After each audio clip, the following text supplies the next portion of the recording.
Hello students of class 8. Today we will learn chapter 2 in your science microorganism, जो कि हमने पढ़ा था पहले भी। इसमें हमारा माइक्रो ऑर्गेनिज्म दो काम करते हैं, फ्रेंड का भी और एनिमी का भी। अब जो है इससे रिलेटेड अपना टॉपिक होगा food poisoning and food preservation. तो फूड पॉइजनिंग जो है, जैसे हम देखते हैं बहुत दिनों से कोई भी खाना यदि छोड़ देते हैं हम, तो क्या होगा, उसमें पॉइजन बन जाता है।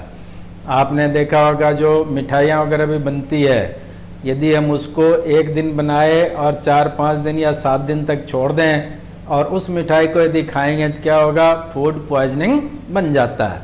इसका रीज़न क्या है कि जो फूड होते हैं ये माइक्रो ऑर्गेनिज्म के द्वारा स्पॉइल्ड हो जाते हैं, और माइक्रो ऑर्गेनिज्म जो होते हैं इसको जब स्पॉइल्ड करेगा तो क्या बन जाता है, पॉइजनस हो जाता है।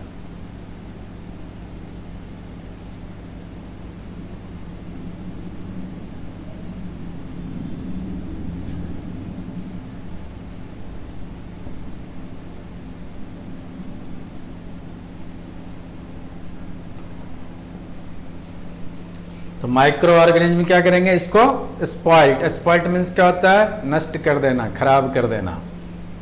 अब जैसे ही ये खराब हो जाता है तो इसके अंदर पॉइजन बन जाता है।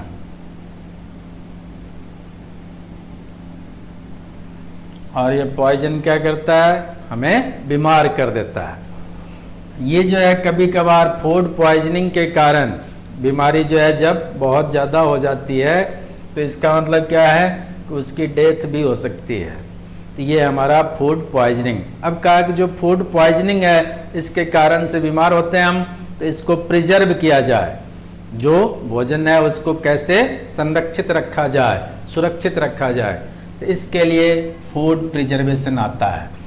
तो जिस मेथड के द्वारा हम फूड को कंजर्व करके रख सकते हैं या प्रिजर्व करके रख सकते हैं या बचा करके रख सकते हैं, तो वो क्या कहलाएगा, फूड प्रिजर्वेशन।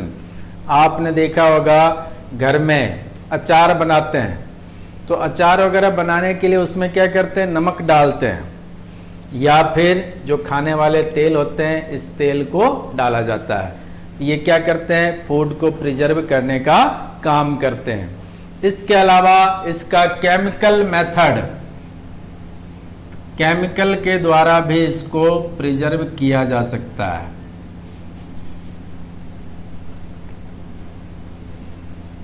अब जैसे आप देखते हैं नमक क्या है, सोडियम क्लोराइड। तो सोडियम क्लोराइड क्या बना, केमिकल है। इसी प्रकार से सोडियम के जो बेंजोएट होते हैं इसका भी उपयोग किया जाता है, यह भी क्या कहलाएगा, केमिकल है। इसी प्रकार से सोडियम के बाइसल्फाइड होते हैं, ये भी क्या कहलाएंगे, केमिकल कहलाएंगे। इन सब के द्वारा जो फूड है इसको प्रिजर्व किया जा सकता है।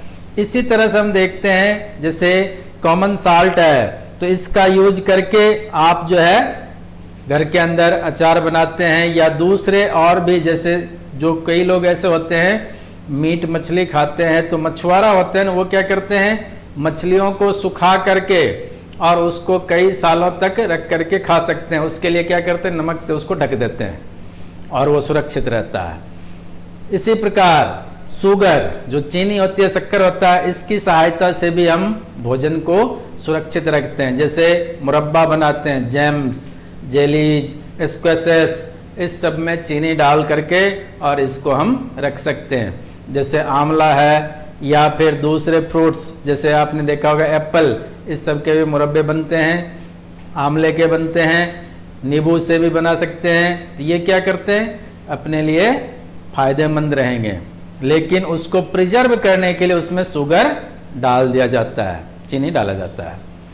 इसके अलावा आता है सिरका। सिरका को हम विनेगर कहते हैं।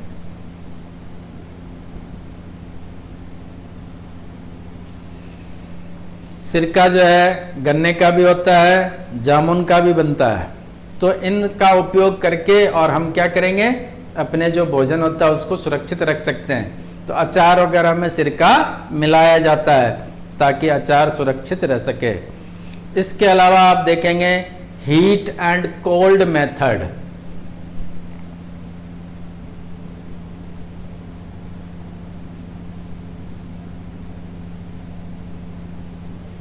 तो हीट यानी खूब गर्म करके और उसको खूब ठंडा कर दिया जाए, तो ये क्या कहलाता है? Heat and cold method.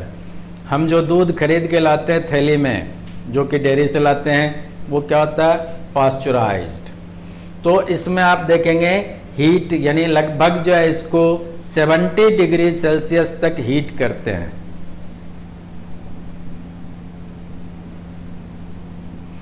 और लगभग 15 से 30 सेकेंड।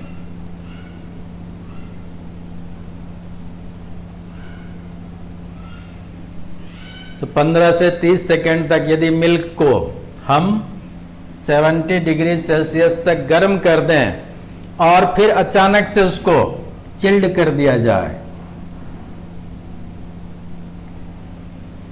तो ये क्या कहलाएगा? Heat and cold method. ये जो प्रोसेस है इसका खोज लुईस पास्चर ने किया था।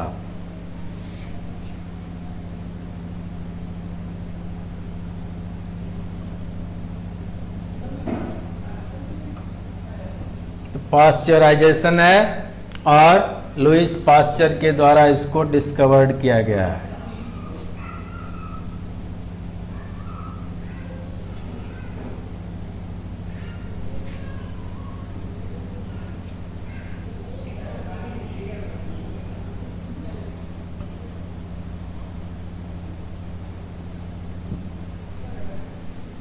इस मेथड के द्वारा हम दूध को प्रिजर्व कर सकते हैं, लंबे समय तक इसका उपयोग किया जा सकता है। तो ये हमारे हैं फूड प्रिजर्वेशन। अब इसके बाद में आता है स्टोरेज और पैकिंग सिस्टम। तो जैसे आपने देखा होगा बहुत सारे फूड हैं जिनको पैक करके बेचा जाता है।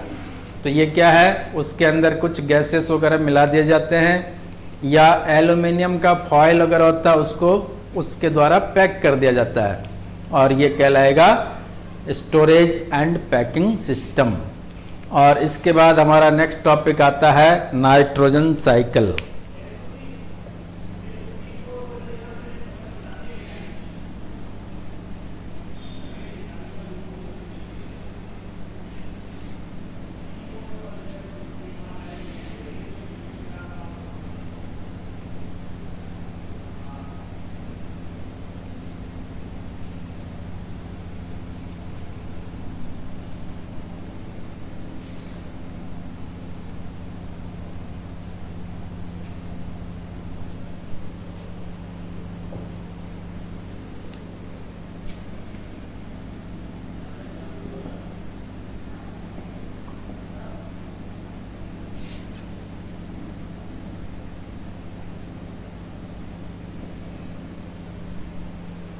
नाइट्रोजन साइकिल जो है, इसमें आप देखेंगे कि सबसे पहले हम चलते हैं एटमॉस्फेयर में। एटमॉस्फेयर में जो नाइट्रोजन पाया जाता है लगभग 78% पाया जाता है, जो कि गैस के फॉर्म में होता है। इस नाइट्रोजन को जमीन पर लाने का काम कौन करता है? जैसे बरसात के मौसम में आपने देखा होगा बिजली चमकती है, तो बिजली चमकने के साथ में क्या होता है? नाइट्रोजन के कुछ पार्ट होते हैं जो कि जमीन पर आ जाते हैं। अब यहाँ जमीन पर जैसे हम देखते हैं फलीदार पौधे होते हैं, तो सबसे पहले अपने को ध्यान रखना है लाइटनिंग के द्वारा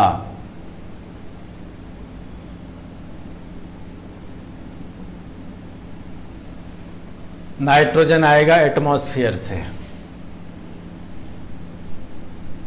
अब ये लाइटनिंग क्या करेगा? लेग्यूम प्लांट के रूट में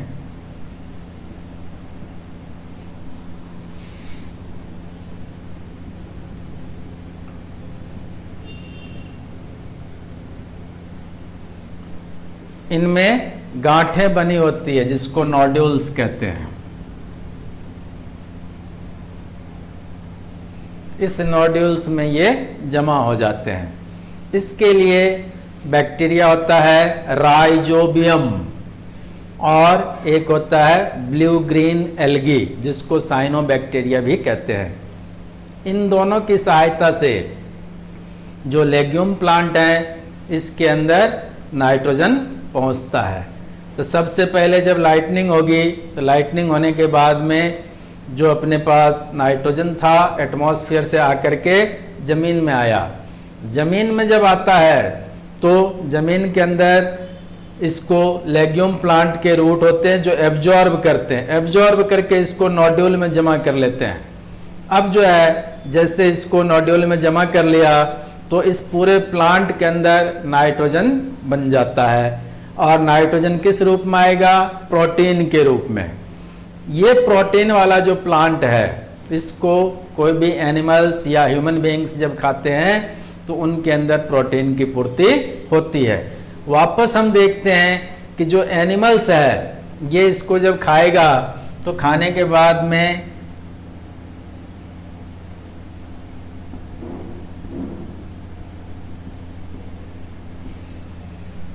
क्या करेंगे?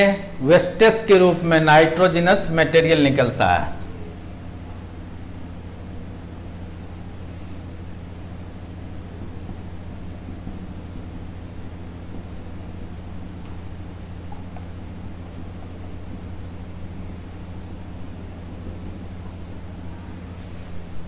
ये नाइट्रोजिनस जो मटेरियल है ये एक्सरेट होते हैं, यानी उत्सर्जित होते हैं, वापस ये मिट्टी में मिल जाते हैं। या जो एनिमल्स या ह्यूमन बीइंग्स ये सब जो प्लांट्स को यूज किया है खाने के रूप में, तो ये खा करके मान लीजिए एनिमल्स की डेथ हो जाती है तो डेथ होकर के वापस कहाँ मिलते हैं? ये मिट्टी के अंदर। वहाँ पर फिर बैक्टीरिया होते हैं। ये बैक्टीरिया क्या करते हैं? इस नाइट्रोजिनस जो कंपाउंड यानी प्रोटीन था उसको वापस तोड़ देगा और नाइट्रोजन गैस बना देगा।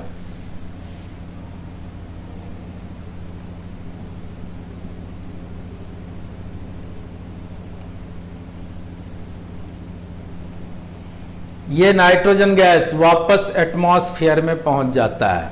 तो यहां हम देखते हैं कि यदि यहां पर एटमॉस्फेरिक नाइट्रोजन लिख दें